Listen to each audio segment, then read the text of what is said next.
우리가 오늘 시뮬레이션으로 함께 분석할 아파트는 일산의 호수마을 1단지 대우아파트입니다.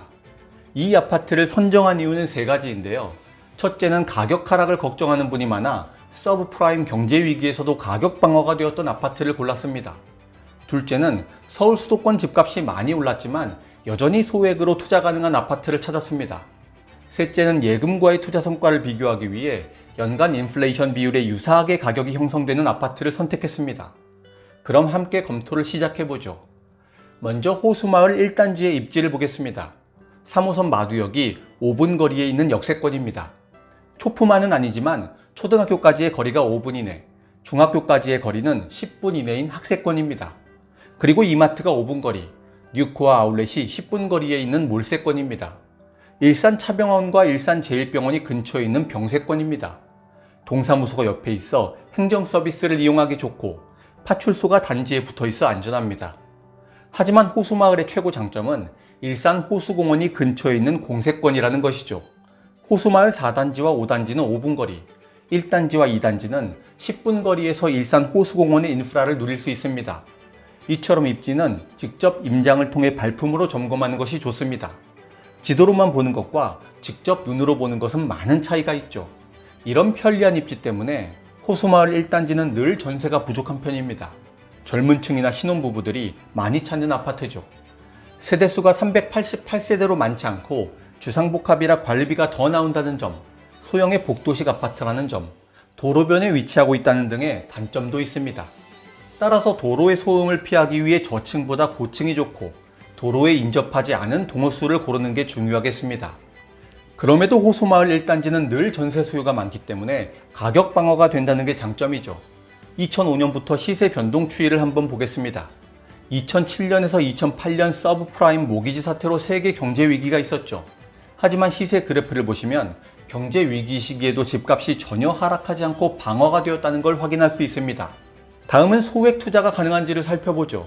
현재 21평 실거래가를 한번 보겠습니다. 2020년 8월 매매가는 2억 4천에서 2억 5천 정도, 전세가는 2억 1천에서 2억 2천 정도입니다. 이 말은 물건을 잘 골라 전세를 끼면 2천만 원 내지 3천만 원의 소액으로도 투자할 수 있다는 겁니다. 아직도 발품을 팔면 소액으로도 살 수 있는 좋은 입지의 아파트가 있다는 것이죠. 요즘에는 인터넷으로 매매가와 전세가를 확인하고 지도로 위치를 볼 수 있죠. 그래서 먼저 손품으로 물건을 추리고 직접 가서 발품을 팔면 더 좋은 물건들을 찾을 수 있을 겁니다. 이제 수익률 시뮬레이션을 해보죠.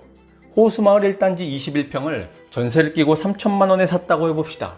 매매가는 2억 5천, 전세가는 2억 2천입니다. 그러면 3천만 원을 투자했지만 실제는 2억 5천만 원짜리 물건을 운용하게 됩니다. 이것을 우리는 지렛대 효과, 보통 레버리지라고 표현하죠. 영국에서는 기어링이라 부릅니다. 레버리지는 자산 투자의 수익을 극대화시키기 위해 차입 자본을 더해 자산 매입에 나서는 투자 전략입니다.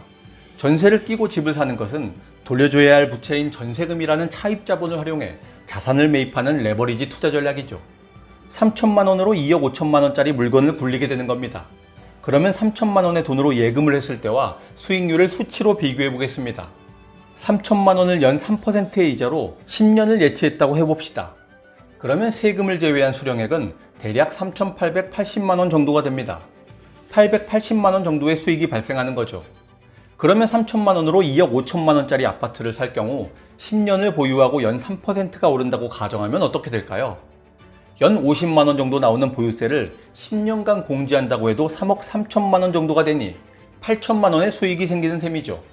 10년 동안 3천만 원을 은행에 넣으면 약 800만 원의 수익, 3천만 원으로 전세를 끼고 2억 5천짜리 호수마을 1단지를 사면 약 8천만 원의 수익.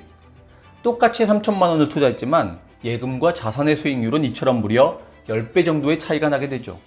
레버리지 효과로 자산의 눈덩이를 크게 굴린 결과는 이와 같은 부의 격차로 나타납니다. 정말 그런지 실제 데이터로 검증해보죠. 호수마을 1단지가 10년 동안 얼마나 올랐는지 확인해봅니다. 2010년 8월에 1억 8천만 원, 2020년 8월에 2억 6천5백만 원으로 10년에 8,500만 원이 올랐군요. 이것은 1년에 약 4%의 인플레이션 비율로 집값이 올랐다는 걸 의미합니다. 이처럼 3천만 원을 예금에 넣는 것과 3천만 원으로 아파트를 샀을 때 수익 금액이 10배 가까이 차이가 난다면 여러분은 무엇을 선택하시겠습니까? 특히 젊기 때문에 아파트 실물 자산을 오랫동안 보유할 수 있다면, 그리고 보유 현금에 더해 대출까지 활용할 수 있다면 선택은 분명하겠죠. 당장 예적금을 깨고 실물 자산을 사서 인플레이션 효과를 누리는 게 정답입니다.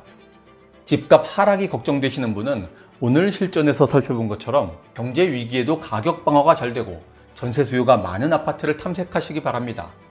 하지만 장기 투자라면 오를산이 높으니 내리막을 걱정할 필요가 없다는 점은 반복해 강조드렸죠.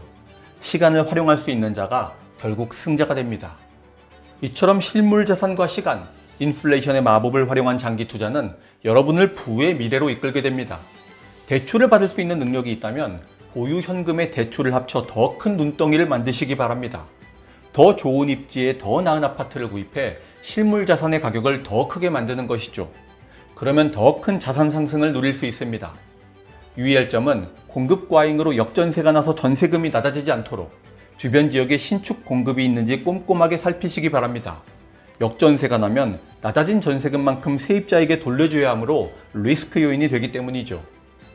비록 젊어 가진 것이 없다고 해도 2년 정도를 바짝 모아 3천만 원가량의 종잣돈을 마련하는 것부터 시작할 수 있습니다.